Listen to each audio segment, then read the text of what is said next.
All right, allow me to explain.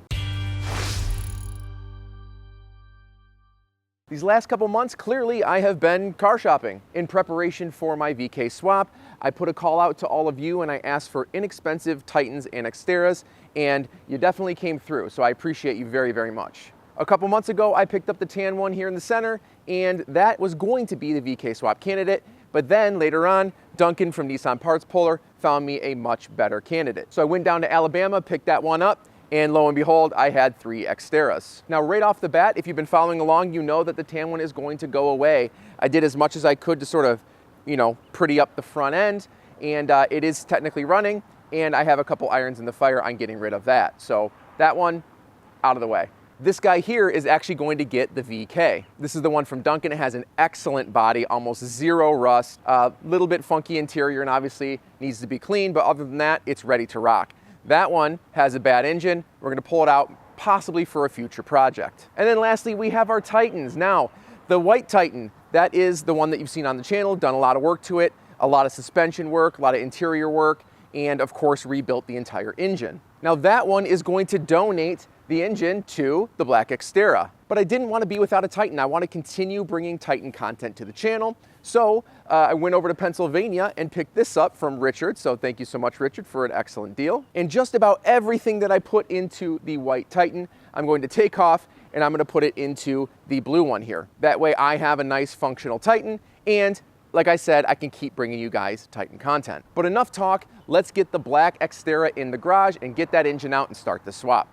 Now we're going to be doing this swap in 3 phases. Of course, it's taking the engine out of the Xterra, taking the engine out of the Titan, and then of course putting the Titan engine back in the Xterra.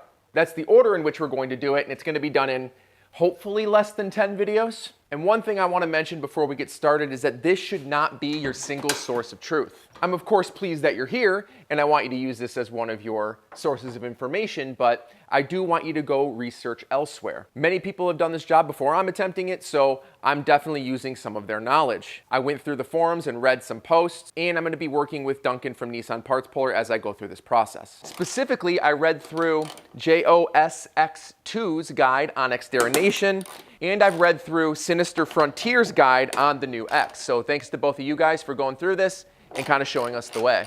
Now you shouldn't have to remove your hood, but I'm going to do it for 2 reasons. Obviously, it's going to make my life a little bit easier when shooting, and it's going to make it a lot easier for you to see what's going on. So if you do want to remove your hood, take off the lower nuts completely and then keep these really loose. Once you've done that, it's going to start pivoting. Don't panic. Grab yourself a small piece of wood just to jam the lock mechanism, and then gently set the hood down. Once you do that, you should have enough space to just gently lift and then pull the nuts off of those top studs. Now have a place to set it, and then just gently lift it off. You can kind of preemptively take the hinges off so they don't get caught on there. And now just take it off and move it away. I'll have to think of a better place to put it a little later on. Maybe I can stuff it in here. Maybe I'll put it in there. For the nuts, put them back on the studs. You want to do this basically as much as possible throughout this process to minimize the number of, well, the amount of organizing you need to do and the number of bags you're going to end up with if you use the bag method. And when you go back to install it, you know they're just right there. You don't have to deal with it. It makes the process a little bit faster. Mechanically, we want to do first things first. Make sure that you have the battery removed. Clearly mine didn't come with one, but it's just 2 10 millimeters.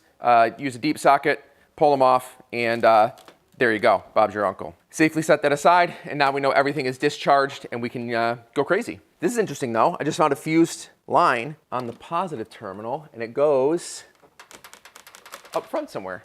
Cool, it's a mystery. Whatever, we'll find out at some point. Now when we pull the engine, we're gonna pull it with the transmission and we're gonna slide it right out the front. So that means everything on the front needs to get pulled away. After doing some reading, I really love the idea of pulling this all as one unit. So you just have to take basically everything up front off and then disconnect everything that's on the radiator support and then just pull it as one, meaning the radiator, condenser, transmission cooler, anything else that's up here, pull it all out in one go. To do that, we need to drain some fluids, and if you're going to drain fluids, you can do it all at once or you can do it later, but we're going to need the transfer case, engine oil, radiator fluid, power steering fluid, and your AC refrigerant taken out. If your Xterra is functioning and it's drivable, you should absolutely take it to a shop and get the AC removed properly. But luckily on this one, it looks like there's an AC leak and it's been empty the whole time, so don't have to worry about that. Everything else we can just drain as we go. For that, let's start with the radiator and the engine oil. For the engine oil, I certainly hope that you're familiar with this process. Just take the 14mm oil plug out, let it drain, and you're done. Now for the radiator, there's gonna be a drain valve in the front passenger side, but to get access to that, we're gonna pull off our little protective plate here, a little skid plate if you will, and that's just gonna be a couple 10mm bolts. Drop those, pull the plate, and then we'll have access to the radiator. Once we're ready, I have a little tub here. We need something low profile if you don't wanna have to lift this up, but something with enough volume that'll catch all of the antifreeze. There should just be a couple gallons in the radiator and then some draining out of the lower block. You just need to loosen the back too, because it will slide out. Slide forward, down, and away she comes. Oh, that looks nice and clean. Again, I'm just gonna throw these back into the, I think it's the bumper support, wherever that is. And that way we know where they're at when we need them. All right, here's our drain plug. Looks like you just need little Phillips there. There we go, excellent. And then this is probably gonna get messy. Blue, look at that. I'm gonna let it go real slow for now, because it's gonna splash if I don't. And then up here, I can pull off the radiator cap. If you plan on recovering this and reusing it, make sure that your container is very clean before doing that. We're just gonna let that go, let it take its time, while we do other things. Next up, I wanna start tackling the front fascia. So we're going to take off the bumper cover, then we're gonna take off the headlights, grille, and then start disconnecting everything like radiator hoses and things like that to start accessing the front end so we can pull that whole thing off. If you watch my channel, you've probably seen me do this a dozen times, but we're gonna avoid taking the wheel well covers off for now. I'm sure I will at some point to access the side of the engine, but for now, just take 2 screws out here and then another 2 down here. That'll disconnect the wheel well cover from the bumper cover. Once you take those out, you should be able to peel this back. There we go. And keep going. Work your way up until you get up here. And up here, you're going to expose a little 10mm bolt. You have to remove that before we start pulling the bumper off. All right, it's been less than an hour and I already lost my first tool. Oh, here it is. All right, before we pull this bumper cover off, let's get this grill off. Oh, that was really easy. Oh, and the other 4 are missing. Cool. Just pop these off. These are like standard body panel clips. You guys should know this. Just pop this off, pull it out, and then there's 4 on top. And then there's gonna be 2 clips on the side that will come out relatively easily. And then 4, I believe, on the bottom that you need to pull out. I will show you all of that right now. The ones on the side, you kind of just pull. But down here, you have these, and you need to push up from the bottom on those. And there's 4 across the bottom, and they snap to the top of the bumper. There you go. Once you get all 4 out, it slides right out. These are the side clips here. These are just pressure clips. You just pull them out. Now, normally under the grill, you would have like body panel clips here that would hold this bumper in place. You would have to remove those first, and then the whole cover will slide off. These are missing for some reason, and this seems to be bent up. So maybe it just got a really light front end. Maybe it bumped into something and kind of tweaked it, and maybe they took it apart for some reason. But with all those out, it should come right off. You're gonna have 2 little sort of clips that hold it in place or sort of guide it underneath each light. Those just kind of pop out like that, and then it comes away. Set that sucker aside. Make sure you have a nice place to set it if you care about how it looks.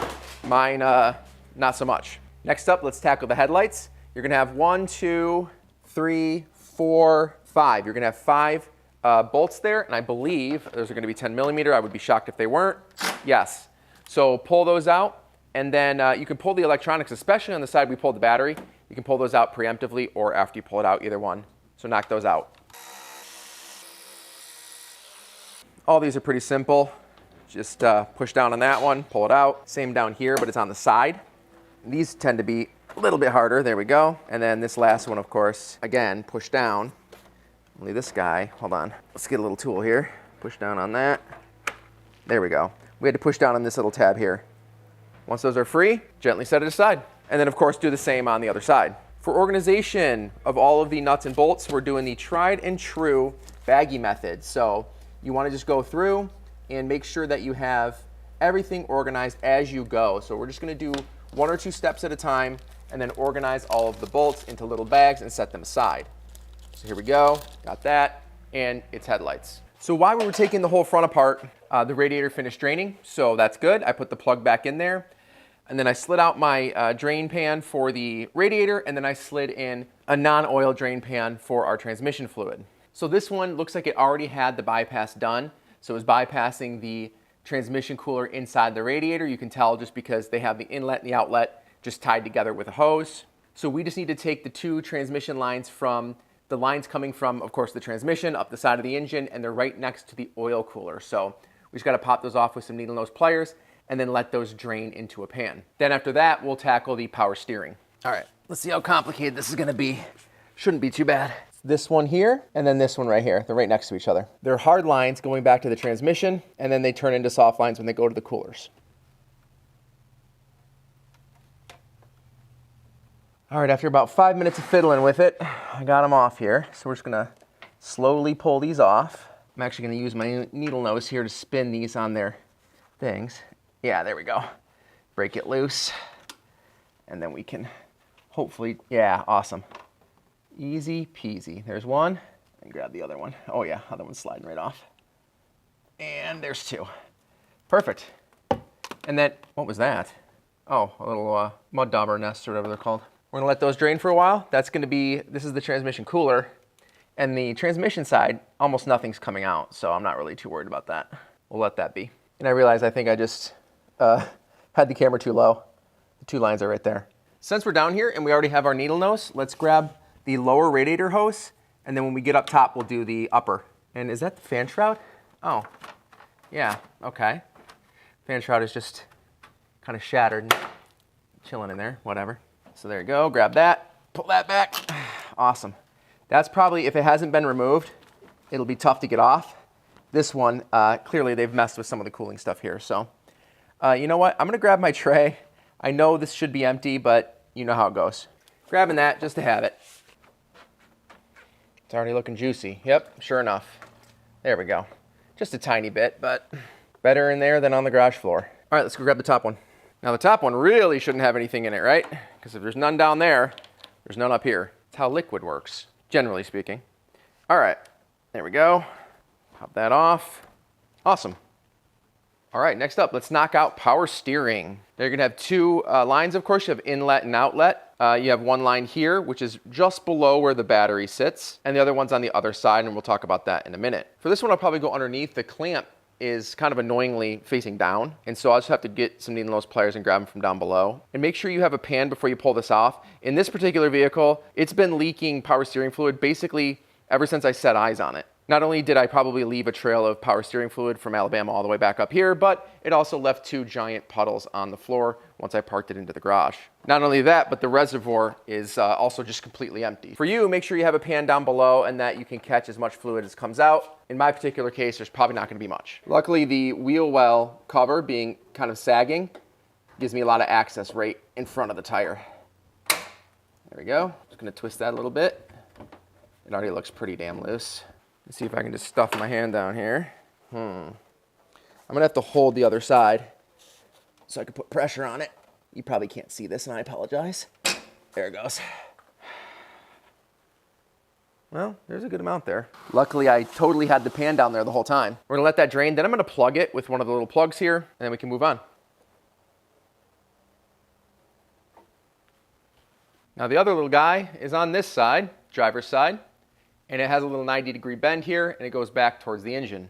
We're gonna pull the same stunt. Just grab this needle nose. In fact, I'm gonna pull these forward. There we go, makes it a lot easier for me. Grab my 90-degree, guys, rotate, and then pull. There we go, perfect. Let's see how much comes out of this side. More, All right, well, we'll just kind of strategically place the drip pan where it needs to go to make sure we catch all of it.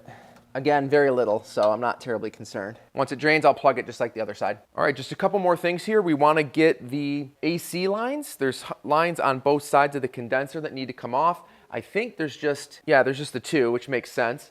So there's two up here we're gonna remove, and then some electronics, and I think the overflow, yeah, that little guy needs to come off, and then we should be ready to take the whole front end off. So let's tackle that. For the AC, we're gonna start on the passenger side, and here you're gonna see this is the high side, and then over on the other side is the low. Again, before you do this, you don't want to disconnect this without this being discharged. And you can verify that it's discharged by protecting your hands and your eyes and your lungs and just hitting a little tool on this little valve here. It's kind of like a tire valve to make sure that it's empty. Something like this. I just have some paper towel inside of a bag, and I have an Allen wrench here, and so I'm just gonna cover it up, protect my eyes, of course, and then push down on it. All right, and you'll notice there's nothing in there. So now we know we're clear to be able to take this out. All right, this one is a 10 millimeter. Same on this side. Well, actually, okay, so this one's a 12 millimeter for some reason. Just pull the bolts out and then pull the line away from the condenser.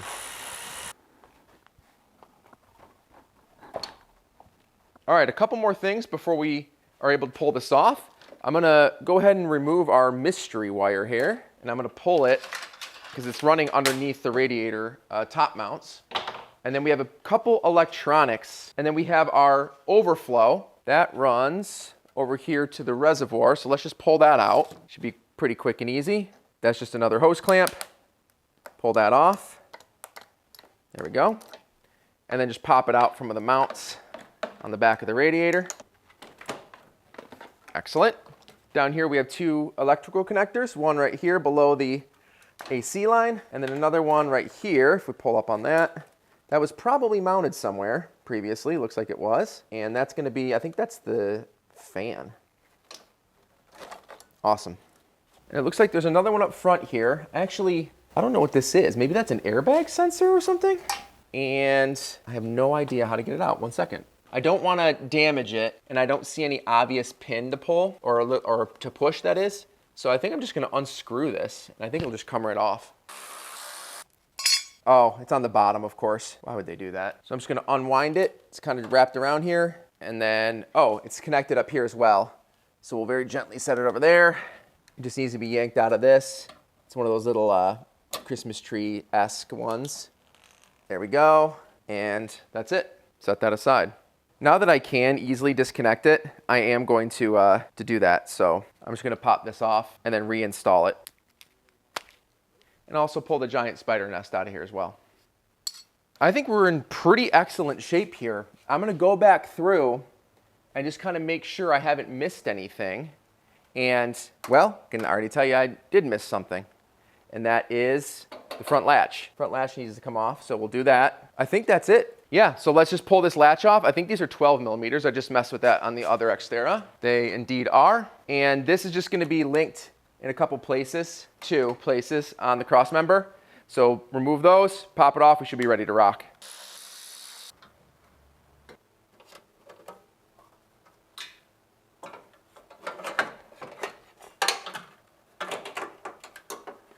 Okay, I think we're finally ready to rock here. We have 4 bolts up top, and those are 12s. And then I think these are 14s down here. There's 8 14s. Yeah, so 4 on both sides. And then theoretically, if we didn't forget anything, I should be able to lift this whole thing up, slide it out, and go set it aside.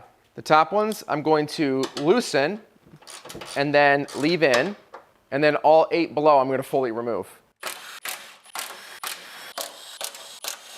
All right, pretty darn loose so far. Now let's lose these. Before I pull this, I should probably figure out where I'm going to set it, right? Because most of it's going to sit on the bottom of the radiator, maybe right here. What I'm going to end up doing when this goes into storage, when I get the Titan in here to pull the engine, I'm probably going to temporarily throw it back in so it's out of the way, because this is going to be a pain in the ass to store. All right, let's see. What the hell is that? Oh. Hey, okay. Let's, oh, I forgot this overflow radiator hose has one more little clamp on this side. Or not clamp, but a thing that holds the wire. Jesus, I can't think of it right now. Too many fumes. There we go. All right, back at it. Hey, hey. There it is. You got to lift up over the bumper. Ah. And then pull it out. We did it. Now this may change, but as of this moment, I'm very much regretting not doing it this way when I did the Titan VK rebuild series. I know we have a lot more work to do to get this all disconnected, but from this point forward, this is all work we would have had to have done anyways, even if we were pulling the engine out of the top. I can already tell that pulling this is going to be infinitely easier than pulling it the way I did out of the Titan. So that's okay. It is what it is. We live and we learn. But honestly, I love this way. Even recording videos, I think this was less than 3 hours of work total, and recording significantly slows me down. If I was working without shooting, that probably would have taken me 45 minutes. So to be cautiously optimistic, so far this has been quite simple, but that's where we're gonna leave this episode. Down below I have links of the 2 guides that I said I read through at the beginning of this video, and I have Duncan's information from Nissan Parts Puller. You're gonna be hearing a lot more about him as we go through this series. In the next episode, we're gonna be taking everything that connects the engine to the body off, right? We're gonna be disconnecting it, doing our final prep to pull this whole assembly out. Depending on how that goes, we may include pulling the engine in the next video, or we'll make it its own standalone episode. But until next time, thanks so much for watching.